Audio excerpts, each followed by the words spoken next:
things are better left unknown. And I'll never find you here, 'cause no one's ever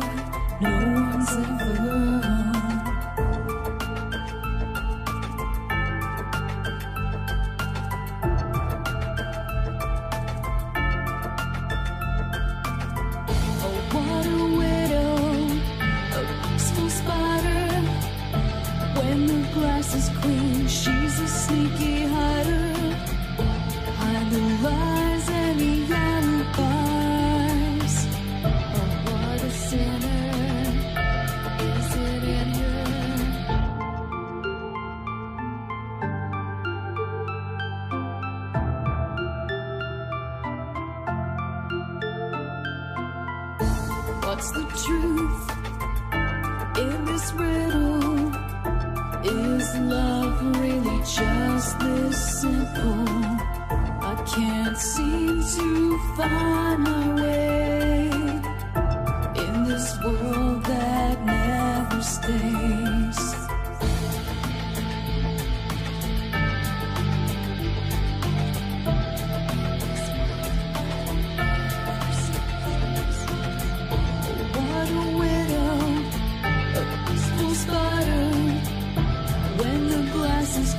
She's a sneaky hider.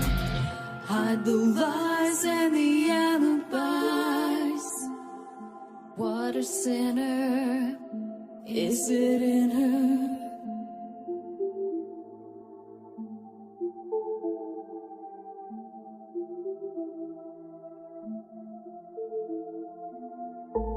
Is this real?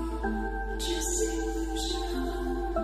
I'm lost in wonderland of confusion.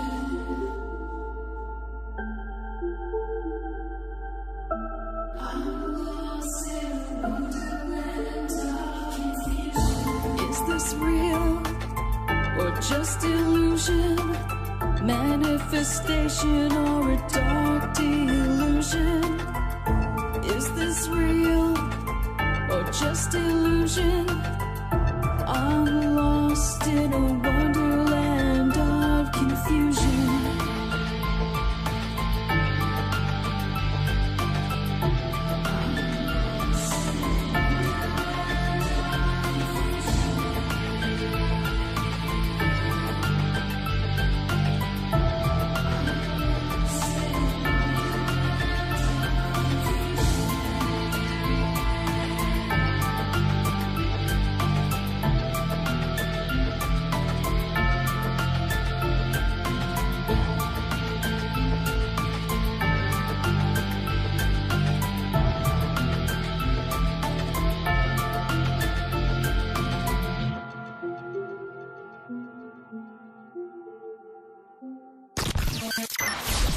Rip'n Rabbit Hole is a community-driven radio. At times the community comments may reveal prejudices and other beliefs that we or our sponsors do not condone. Views or opinions expressed by the community, callers, or guests, are those of the individual speaking and do not represent the views or opinions of this site. Rip'n Common Sense content is intended for mature audiences only. Enjoy.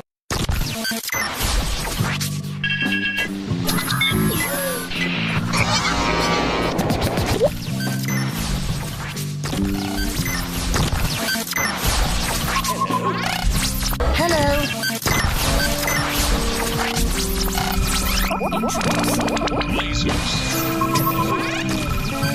Hello.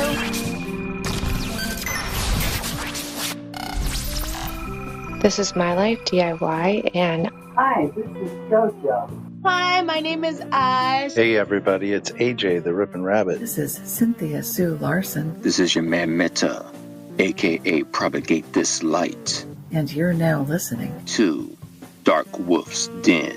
The DarkWolf's Den Show on Rip'n Common Sense Radio. This station is now the ultimate power in the universe.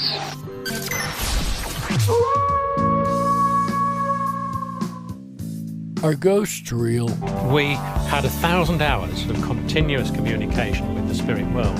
Does time travel actually exist? The laws of physics seem to be compatible with time machines. You know, sometimes I wonder about reincarnation, don't you?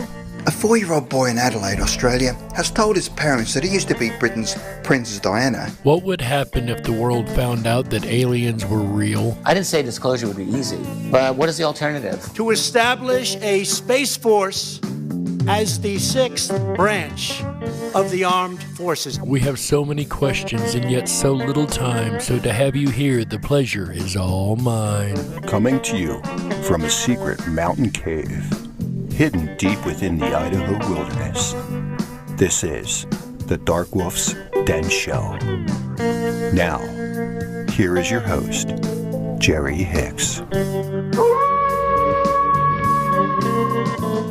That's right, I am Jerry Hicks, also known as the Dark Wolf, and we are broadcasting live worldwide from a secret mountain cave hidden high up in the beautifully snow-covered peaks of the Idaho mountains. That's right.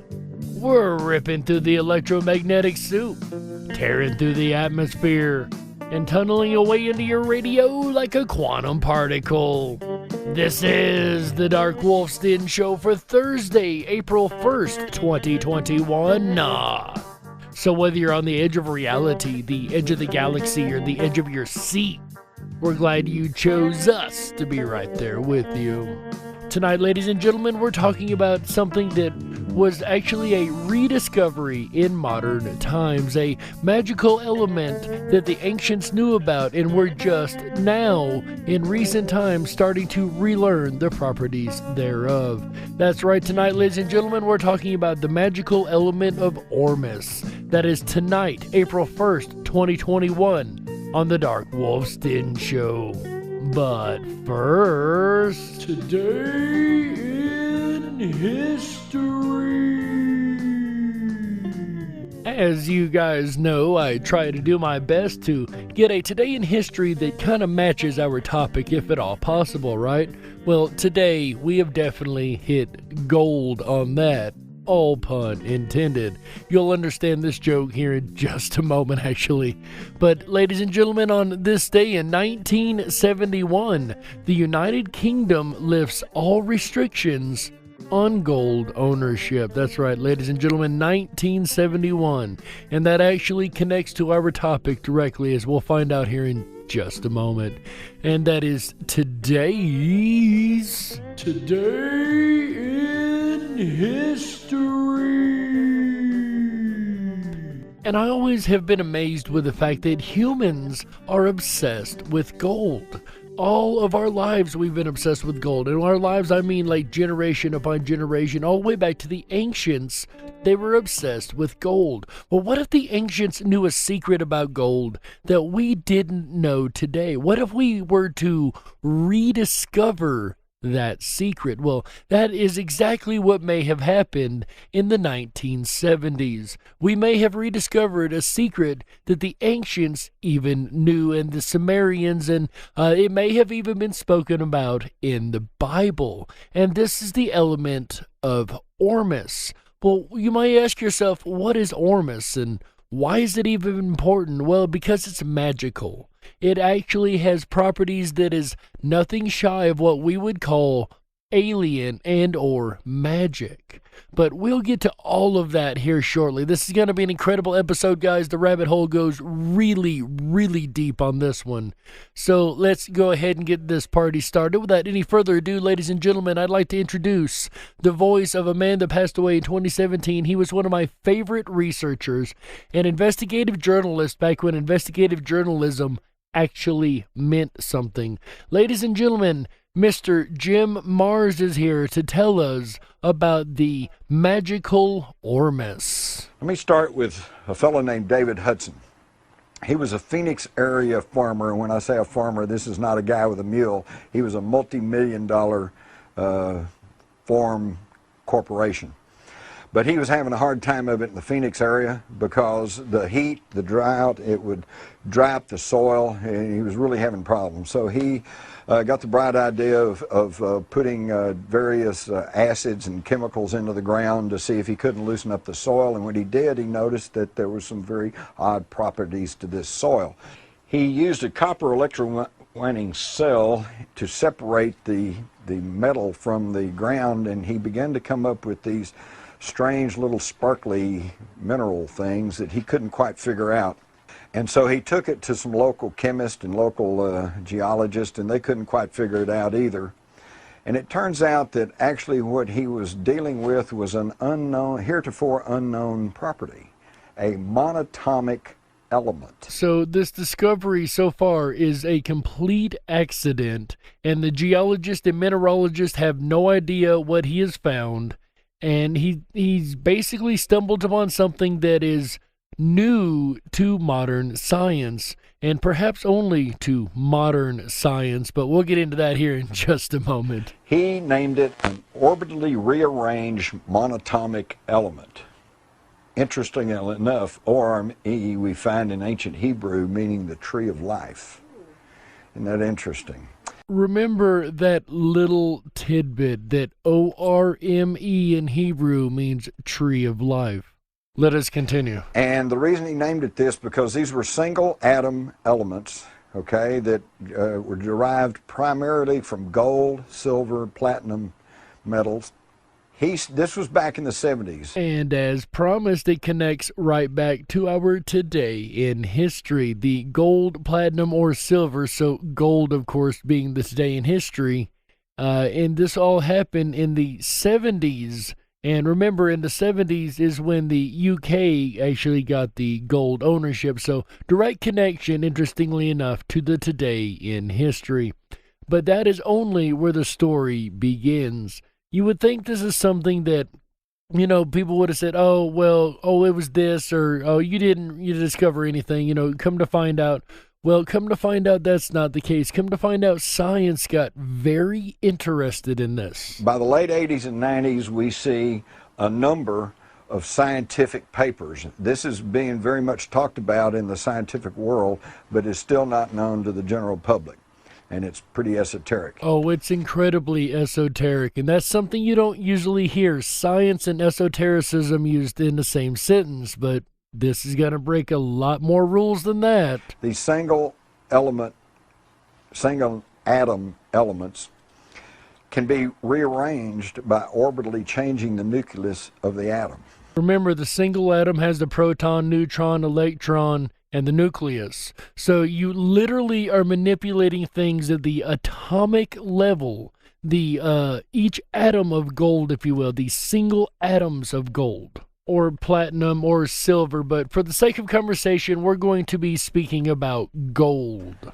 Now, what he found was very unusual. When he was able to separate these monatomic elements from the ground and from other elements, it produced, and under certain heating procedures, he was able to produce a white powder. And this is where this story goes from just a little strange to nothing shy of magical. Check this out. And when you put the white powder in a weighing pan, they found out the pan weighed less than it did before you put the powder in.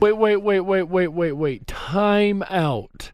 That is one heck of a claim. Let's hear that again. And when you put the white powder in a weighing pan, they found out the pan weighed less than it did before you put the powder in it.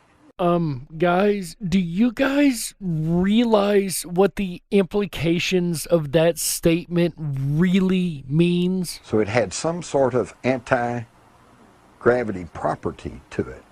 Yeah, you heard that right.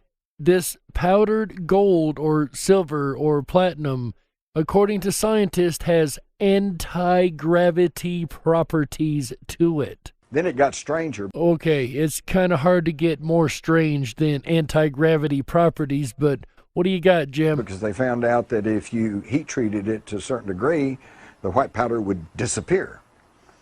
Well, now they really got excited because they thought, wow, here's invisibility perhaps. And of course, let's go a little more logical than invisibility. Let's say because it is monoatomic element, let's say that it just evaporates. You add heat to it and it evaporates. I'll give it that. It might have that property even if it is a metal, right? If it's such a small version of the metal, perhaps it would have such a property. So fair enough, I could see that as a logical answer. However, of course, then he started attracting attention from the big guys because who wouldn't want an invisible tank or an invisible plane? But what they found out is that they'd stir around in the weighing pan, and say, gee, I wonder where it went. Okay, that's another very important piece of the puzzle. I want you guys to remember that. A very small action, but super important. They stirred around the weighing pan, okay? It's gone. It's disappeared. It's completely disappeared from reality. It's gone. They're stirring it around.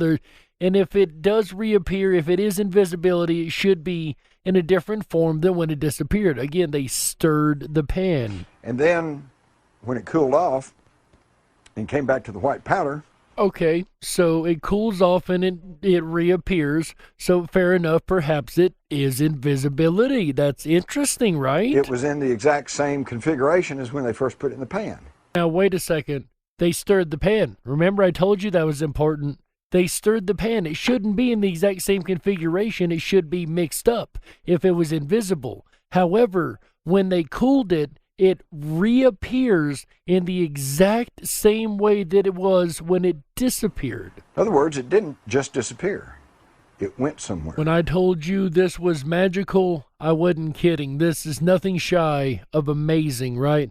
This stuff literally left reality when it got hot and returned to reality when the temperature returned to a different setting. So this is nothing shy of magic. If I told you there was an element out in nature that had the properties of anti-gravity and even disappearing and reappearing from reality itself, you would tell me that I was crazy, that I'm insane, right? However, this isn't coming from your common Joe, ladies and gentlemen. Remember, all these findings are coming from scientists. Okay, so now we're finding that this manipulation of this atomic material can shift it into another dimension. All right? So now they're getting excited because, hey, maybe this is the key to unlocking faster than light drive, limitless free energy, dimensional time travel. Kind of reminds me of that great big machine in Switzerland that's smashing together single atomic particles, trying to figure out what happens, right? Well, we are seeing that there's certain properties that these particles hold, and we know that they're using lead ions among other atoms that they're experimenting with.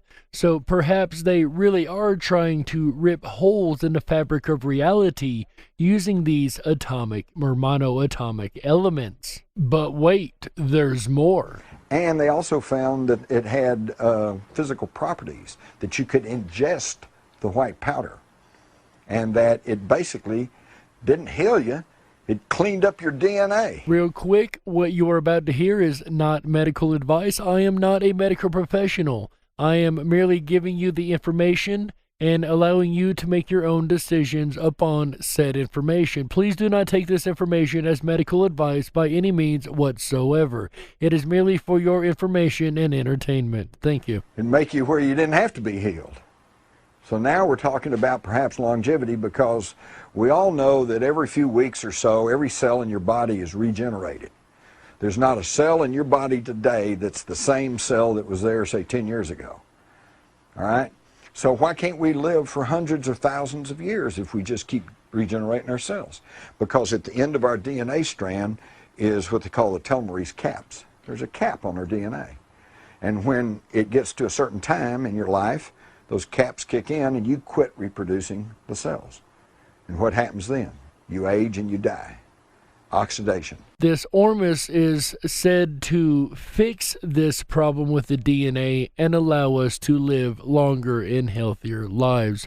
This is the claim made, and you can buy Ormus over the counter at many places, especially online.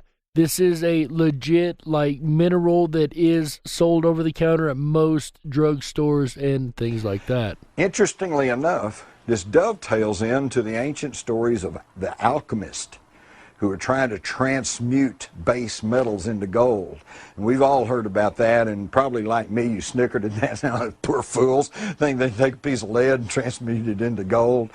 But you can, if you can learn the secrets of this energy manipulation at the atomic and subatomic level, okay? Because they have taken gold, transmuted it into this white powder, the white powder of gold. And then they have taken the white powder and transmuted it back into a gold nugget. Really quick, if you guys remember the periodical chart, each one of those on the chart is set up by its atomic weight. The weight of the amount of neutrons, protons, electrons around the atom. If you change one of those, you change the entire element. That's why you have 1, 2, 3, 4, so on and so forth. Gold and aluminum, and they've all got different atomic weights, different places on the periodic chart. So if you can get it down to the monoatomic level and change the orbit or even change the amount of protons or electrons within it, you can literally change the element itself from, say, gold to lead or silver or whatever the case may be. I don't know the breakdown chart, what it equivalent into. Removing an atom, removing an electron or a proton, I don't know what it would change the gold into, but the point is it would change it. Even on the periodic table, it would make it a completely different element. This is nothing shy of medieval alchemy. Can be done, all right? But they are just now beginning to crack into this technology and this knowledge. Well, beginning to crack back into this knowledge in modern times. And again, we find it's nothing new, because in the Bible we learn about manna, Moses, the manna from heaven. You guys remember that, right? The Israelites wandering in the desert, and they would wake up in the morning and there would be manna for their bread, right? And it never goes any further in discussing what this is, in just the fact that God left it, right? That's all it says. However, there may be something a little more to this story. And they said it came from heaven because they'd wake up in the morning and this white powder was strewn all around the ground. Well, and they know nobody came in, there weren't any footprints. Nobody left it there, so it must have dropped from the sky. No, they were producing it on Mount Horeb in the southern Sinai, where back in 1901, Sir William Petrie of archaeological fame in Britain discovered what he called an Egyptian temple. And today they call it the Mount of Moses, and they think this is where Moses went. And I've talked to people who have visited there, and they said within sight of this are some mountains where they have ancient gold mines. And there is a foundry in this facility, and this is where probably they were manufacturing this white powder of gold. In fact, Petrie recorded that when they got there and they tore up the flagstones, they found all this white powder there, but they didn't know what it was. So the wind blew it all away. And yes, the argument can be made that the white powder could have been anything. However, it's interesting that it matches our topic tonight. This is ancient knowledge. They knew how to do this. We learned that Ramesses the Great offers conical white bread to the hawk-headed god of Hathor. And then down here we see Amenhotep III receives the conical Shem-Anah, or the Methus, okay? And all of that basically means the same thing. Manna in ancient Hebrew means, what is it? They didn't know what it was. But certain of the priesthood, some of this knowledge which had been passed down from earlier civilizations had been passed through the priesthood, through the knowledgeable people, and they knew how to do it, but they didn't know what it was. So it was manna. What is it? And you remember earlier in the show, at the very beginning, as a matter of fact, I said, take a note that Orme, or O-R-M-E, the substance we're talking about this evening, means tree of life in Hebrew. You read in Exodus, when the dew had gone up the face of the wilderness, a fine flake-like thing, fine as hoarfrost on the ground. And when the people of Israel saw it, they said to each other, what is it? Manna. For they did not know what it was, and Moses said to them, it is the bread which the Lord is giving you to eat. And they would take this powder and they mold it into little cakes and stuff, and they'd eat it. This was the manna that helped them survive in the wilderness all this time. Was this the white powder of gold? Now, remember, we heard earlier that scientists found that it is quite okay to ingest Ormus, and you can actually buy this over the counter. So it's not like they were doing something dangerous. And no, we cannot prove that it's one and the same thing, but I think the evidence would suggest heavily that that very much is the case. This is really great. When Moses comes down off the mountain, and he'd been gone for a long time, and he'd gotten the commandments and everything, and the children of Israel had gotten pretty impatient, and they were wanting something better than their lot hanging around there, so they knew something about the gold was magical and had real spiritual property. So they gathered all their gold and they built a golden calf and they were worshiping it. When Moses comes down, he got real angry about it, and he says, Moses' anger burned hot, and he threw the tables out of his hand. He broke them at the foot of the mountain. And he took the calf which they had made and burned it with fire, ground it to a powder, and made the children of Israel eat it. Okay? What the heck there? And of course, we read stories like that in the Bible, and we just kind of bypass the weird and just go on with it and don't think that much of it, but that is really strange, right? It is something that we would have just assumed as part of the custom, but think about that. They burnt down gold into a white powder and made the Israelites eat it. So this is exactly what we're talking about tonight. Monoatomic gold. Metals like gold brought in down to a white powder, a monoatomic level, and then it is got these magical properties, these properties that it doesn't have on a macro scale. And it's kind of like the difference we find between the quantum world and the macro world, and how it's two different worlds that interact with each other just fine. Ormus may be one of those connectors between the two worlds, one of those abilities to have the magical properties of the quantum world in the macro world. So we have these tantalizing things that this is a technology that was known back as far as biblical times. And then I've already mentioned Mount Horeb. This is a picture of Mount Horeb, and it holds the ruins which included this smelter where apparently they had been, where Moses was actually manufacturing the white powder of gold. So Moses, being a leader of the priesthood, would have most likely had this information handed down to him. This knowledge that has been lost over time and, like we found earlier, has only recently been rediscovered. But it may go back even further than just Moses in the Bible. It may go back all the way to the very beginning of civilization as we know it.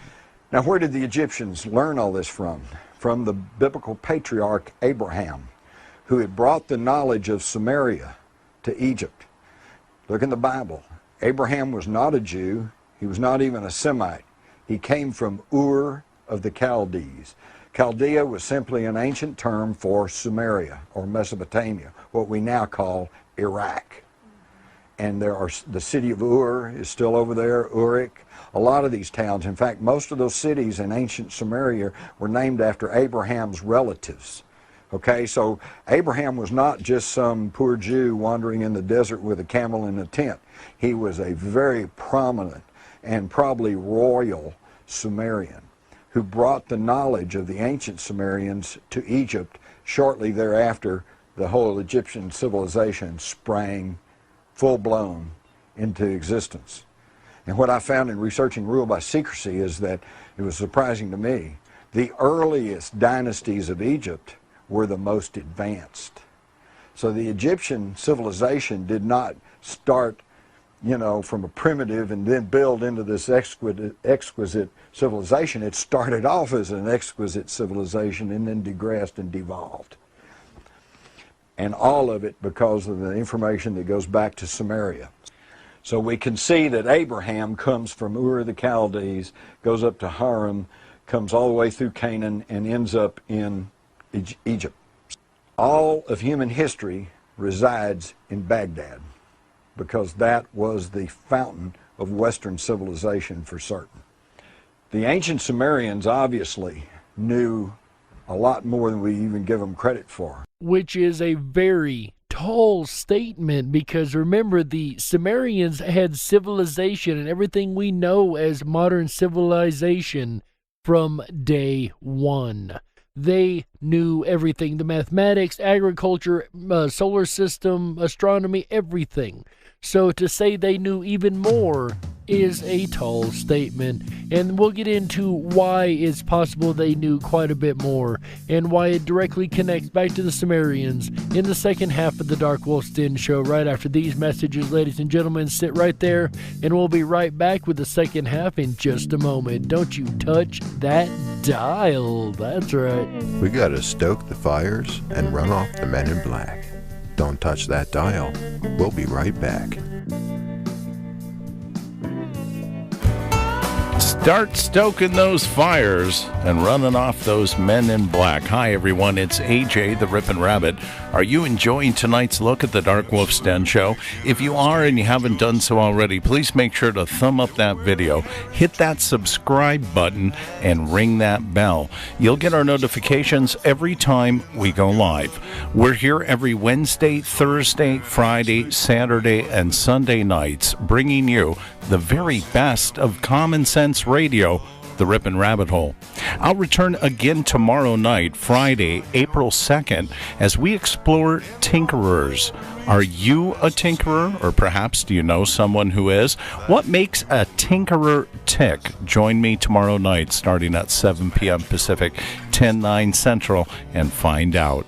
Then Saturday night, come along with me as we explore the rabbit hole of calendar stones. That's right, ancient stones that have significance to solar and lunar scenarios. We're going to talk all about it. That's Saturday, April 3rd. And of course, unfortunately, we're going to end out the weekend on a holiday right together on Easter Sunday with a look at Easter Island on Easter Sunday. And unfortunately, that is postponed. The Fantastic Fun Show. Normally, we do the Fantastic Fun Show the first Sunday of every month, but due to the holiday, the Fantastic Fun Show has been postponed, and I'm quite upset about that. However, today is also a holiday. That's right, Eugene. Was this an April Fool's joke? My answer is yes. I think it is certain. Yes, I think it was certain too. That's right, folks. Sunday night, the Fantastic Fun Show will return to the airwaves. Happy April Fool's Day from all of us here at the Rippin' Rabbit Hole. Jerry was in on that too. Nevertheless, I can tell you, if nobody else got you on April Fool's, perhaps the Rippin' Rabbit Hole did. Eugene, did we get him? My answer is I think it is possible, but not certain. I think it's possible, too. Anyways, will My Life DIY stay seated on the throne through the month of April? Or perhaps will you knock her down and take the crown? Find out Sunday, April 3rd, as we explore another installation of the Fantastic Fun Show, an interactive game show that happens every first Sunday of every month right here on the rippinrabbithole.com. We'll return back to tonight's topic with Jerry Hicks and the Darkwolf's Den Show. April Fools, everyone.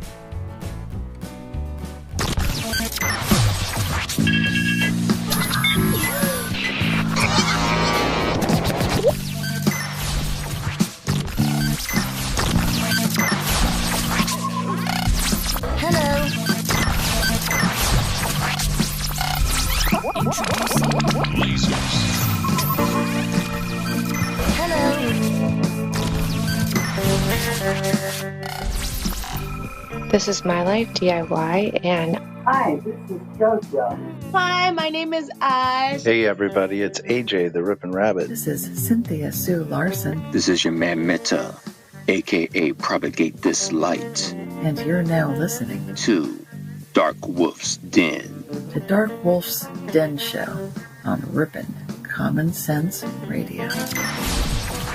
If you were meant to be controlled, you would have come with a remote, but you didn't. And that's why you listen to the DarkWolf's Den Show. Now, here is your host, Jerry Hicks. And that's right, I am Jerry Hicks, also known as the Dark Wolf. And welcome back to the second half of the DarkWolf's Den Show for Thursday, April 1st, 2021. April Fool's Day, that's right. Whether you're on the edge of reality, the edge of the galaxy, or the edge of your seat, we're glad you chose us to be right there with you. If you're just tuning in tonight, ladies and gentlemen, we are discussing magical Ormus. That's right, what is Ormus? This is something that sounds almost like an April Fool's joke, right? Almost too good to be true. If this information hadn't been coming from scientists in the first half, I would almost agree that you were right. However, this is very much a real thing and something you can find over the counter even in today's world for health benefits. But it goes way beyond that. It has a lot of magical properties that are nothing shy of amazing, to include even anti-gravity, right? And yes, I know, once again, this sounds like an April Fool's joke, I promise you. Even though this is an April Fool's episode, even though this is an April Fool's episode, let me get those words out there, I assure you this is 100% real, and this is not an April Fool's joke. Everything I'm talking about tonight is 100% legit. Unlike what AJ just notified us about, right? He had me convinced too, guys. He tricked me just right along with you. I started to think that because the holiday weekend, it really wasn't going to be a fantastic fun show either. So, well done, AJ. You got us on this one. But this topic is not an April Fool's joke. This goes back not even to the Bible, as we discussed with Moses in the first half, and the manna of God, and the melting down of the calf into a white powder that we now know is Ormus, and actually has a lot of benefits, and they even fed it to the ancient Egyptians in the form of bread and cakes. So, yes, this is something that has been with humanity for a long time, but even longer than the Bible. This is something that goes back all the way to the Sumerian culture, the very first culture on the entire earth. The very first civilization on the planet, right? At least the one that we know of earliest recorded. But they knew a lot of stuff even back then that they should not, and all of this is recorded on clay tablets called the Sumerian tablets, and these tablets tell an amazing story. 432,000 years before the Great Flood, and this, they don't say this just once, they say this every time that they're talking about our history. The Anunnaki came from Nibiru through the Great Bracelet, which they interpret to be the asteroid belt. And of course, the Anunnaki has been translated as those who come from the heavens to the earth. And they landed in the Persian Gulf. They began to colonize. They went after gold. They tried to get it out of the Persian Gulf. That was slow, tedious. They weren't getting much, so they began to mine for gold, which if you've ever done any mining, whether for coal, gold, anything else, is dangerous, heavy duty, and strenuous work. So they began to have strikes and problems because the Anunnaki said, hey, we signed up to be astronauts. We didn't sign up to be miners. Think about that. Do our astronauts today look equipped to be miners, or do they look equipped to be astronauts? They're not trained for such things, and this is a classic story that we could relate so easily in today's world. And they were having big arguments about what to do about this when their science officer, Inky, says, wait a minute, I've got a laboratory in Africa, and I've been working with some of the Earth primitives there, and I think I have figured out a way to create a worker race. And they had the same ethical arguments that we're having today. They said, wait a minute, we can't play God. It's not up to us to create anything. And he said, no. We're not talking about creating anything. Only God can create things. We're only talking about the very things that we do today, improving the breed. Cattle, horses, sheep, dogs, cats, we improve the breed. So they tweaked with the DNA and they improved the breed. And once again, they did this in order to make a race of people to mine gold. And as crazy as this sounds, all over South Africa to this day, there are a large amount of ancient gold mines, some of the oldest on Earth, that are found in the same area that the Sumerian tablets say that the Sumerians went to mine gold. And of course, now we know that that gold can be turned into a monoatomic element that has amazing properties. We hear about these flying machines, right?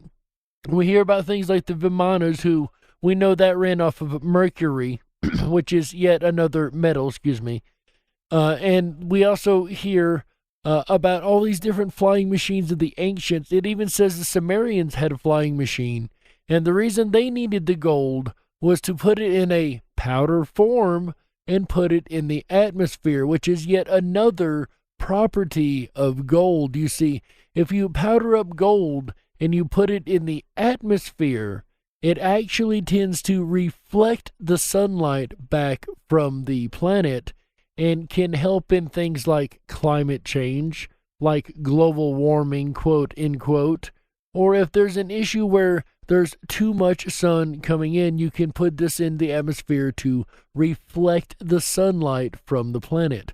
Kind of like what Bill Gates is talking about planning on doing, darkening the sun. Well, this is what Nibiru, according to the ancient text, actually was doing.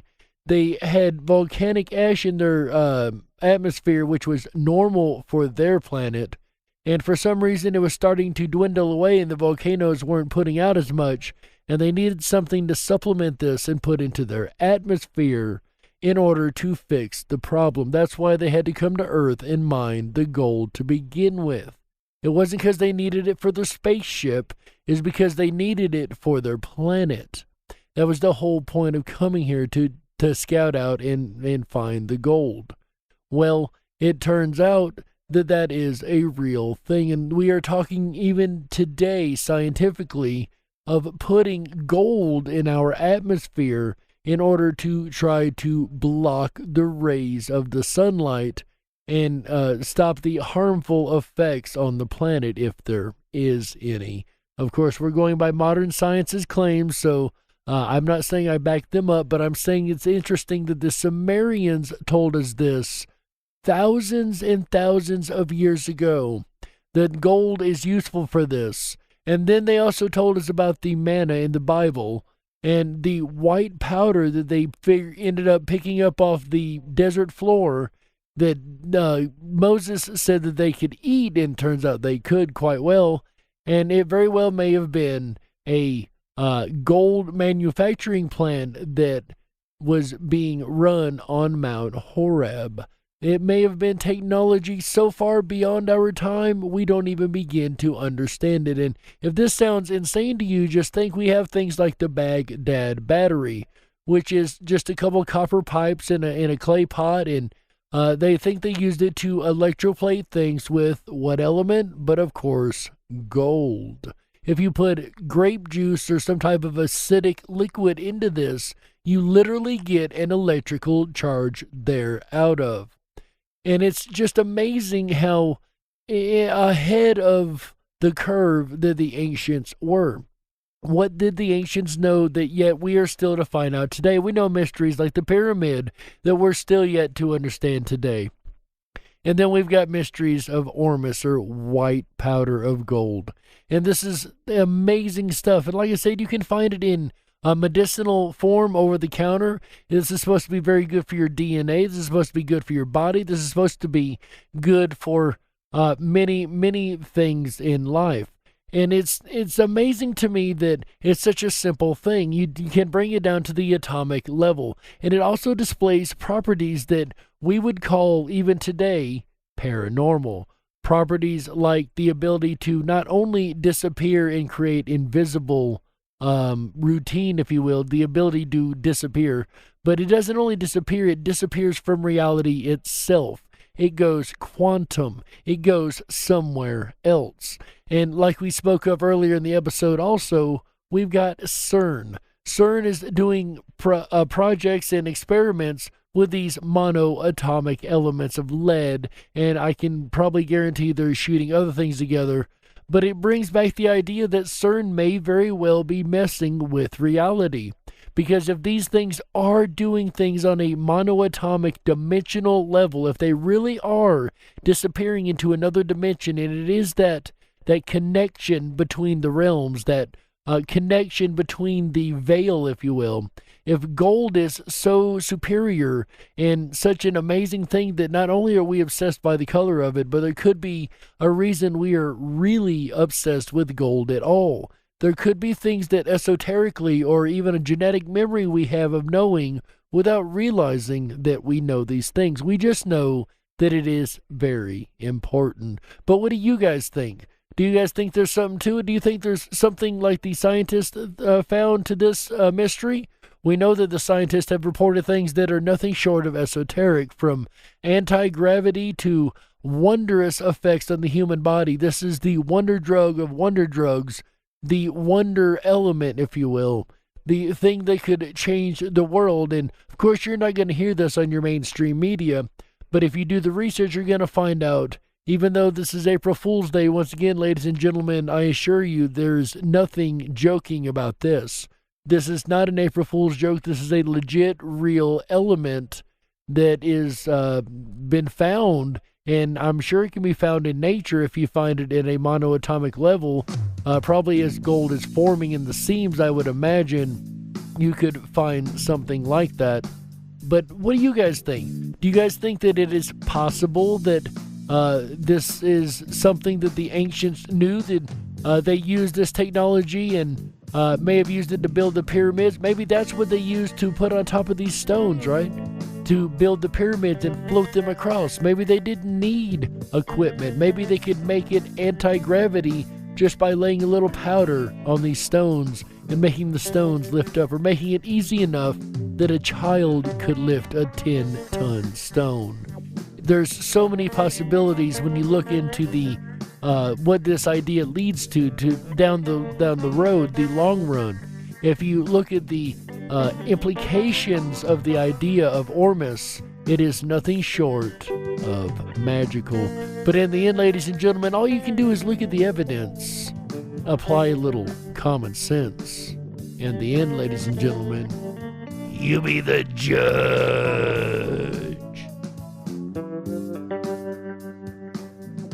We got to close it out. That's right. That's it for this episode of the DarkWolf's Den Show for Thursday, April 1st, 2021. So whether you're on the edge of reality, the edge of the galaxy, or the edge of your seat, we're glad you chose us to be right there with you. The den may be closing tonight, ladies and gentlemen, but don't you worry, the weekend fun has only just begun. That's right, it is Easter weekend. It is a special holiday weekend. That's right. On Friday, April 2nd, 2021, 7 p.m. Pacific, 10/9 Central, our buddy AJ the Rippin' Rabbit will return to the airwaves with an all-new episode of the Rippin' Rabbit Hole live show. That's right. On Friday, he's going to be talking about tinkerers. Say that 5 times fast, right? The tinkerers are the inventors of the world, like I said last night, the people who like to tinker around in the shop and come up with funny and wonderful new inventions. The tinkerers are what make the world go round, at least in my opinion. Make sure you join AJ for discussion on tinkerers on Friday. Maybe you can be tinkering around while you're listening, right?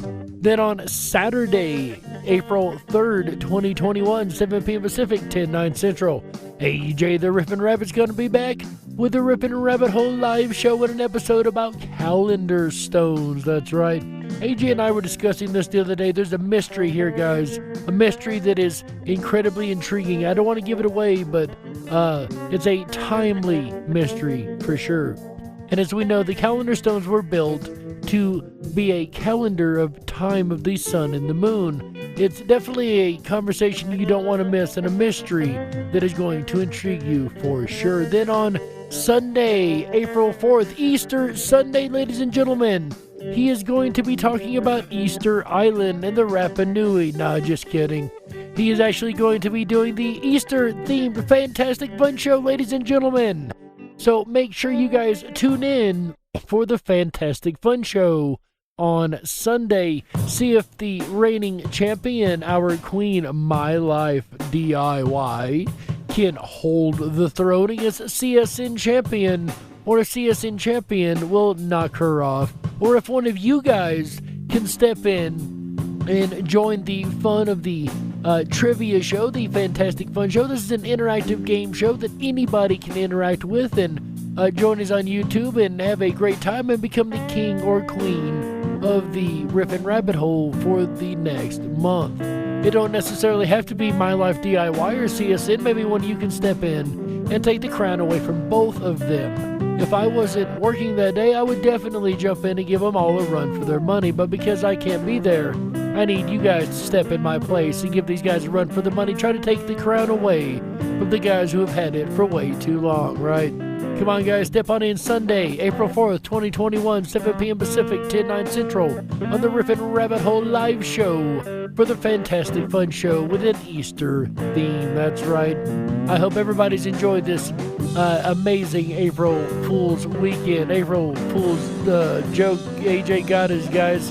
AJ got us with that. I gotta say, even I thought the Fantastic Fun Show was canceled, so he definitely tricked every last one of us. Way to go, AJ. I expect nothing less from a magician of your caliber, right? Speaking of magic, ladies and gentlemen, make sure you enjoy the magic over at the RippinRabbitHole.com. That is RippinRabbitHole.com. Over there, you're going to sign up for the Backstage Pass. That is going to get you access to all the magic that is on that site. You've got things like Down the Rabbit Hole, our social media alternative. Come on over and join the rabbits over there and share your information. And we don't like to censor like the big boys do. We let you share your information freely within the realm of expectation, of course. But ladies and gentlemen, while you're over there, make sure you also stop by the 24/7 Backstage Lounge. That's right, I'm going to be over there myself here in just a couple moments and hanging out with the Riffin' Rabbits and the mod team over there. And every last one of you that would like to join us, we would love to have you guys over there. Whether you're listening worldwide on your radio, or you're listening on YouTube, or anywhere in between, or even the Riffin' Rabbit Hole live player, come on over to the 24/7 Backstage Lounge. Also, when you sign up for this Backstage Pass, you also are signing up for our email newsletter. That's right. You are going to get our email once a week, every week, explaining all the Darkwolf's Dens and all the Riffin' Rabbit Holes we're going to be going over all weekend long. That's the way we roll here on Rippin' Common Sense Radio. We like to cover all of the incredible topics across a variety of genres. Of course, we've got the Darkwolf's Den Show and the Paranormal Discussion. We've got AJ the Riffin' Rabbit and the Riffin' Rabbit Hole live show, and all of the incredible things he gets into. So on behalf of AJ the Riffin' Rabbit, Michael Musco, Chick Mandela Effect, Walt House, everyone at Rippin' Common Sense Radio, and our amazing mod team, also Mr. Jim Mars, may he rest in peace. I really loved using his information tonight. On behalf of all these folks, ladies and gentlemen, my name is Jerry Hicks, also known as the Dark Wolf. And remember, until next time, stay awake, but dare to dream. Good night, everybody. Howl! Yeah! The weekend's going. We're going to kick this party off, guys. I'll see you guys next Wednesday. Howl! Unlocked and into the dark. Some things are better left unknown. And I'll never find you here, 'cause no one's ever home.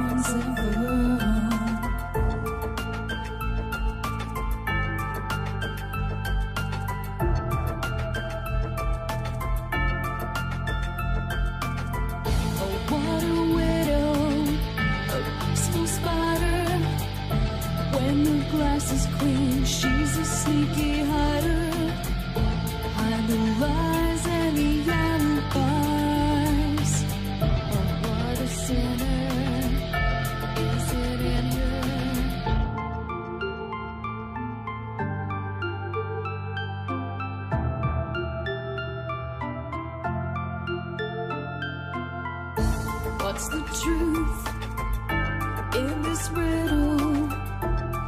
Is love really just this simple?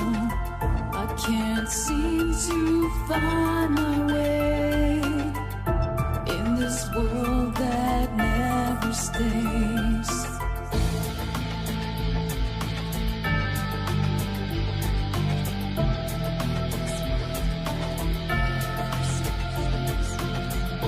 What a widow, a peaceful spider. When the glass is clean, she's a sneaky hider. Hide the lies and the alibis. What a sinner is it in her?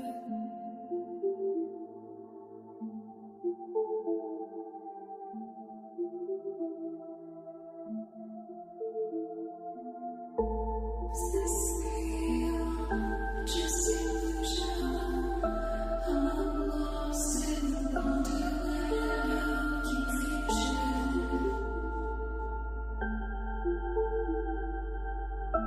I'm lost in the wonderland of confusion. Is this real or just illusion? Manifestation or a dark delusion? Is this real or just illusion? I'm lost in a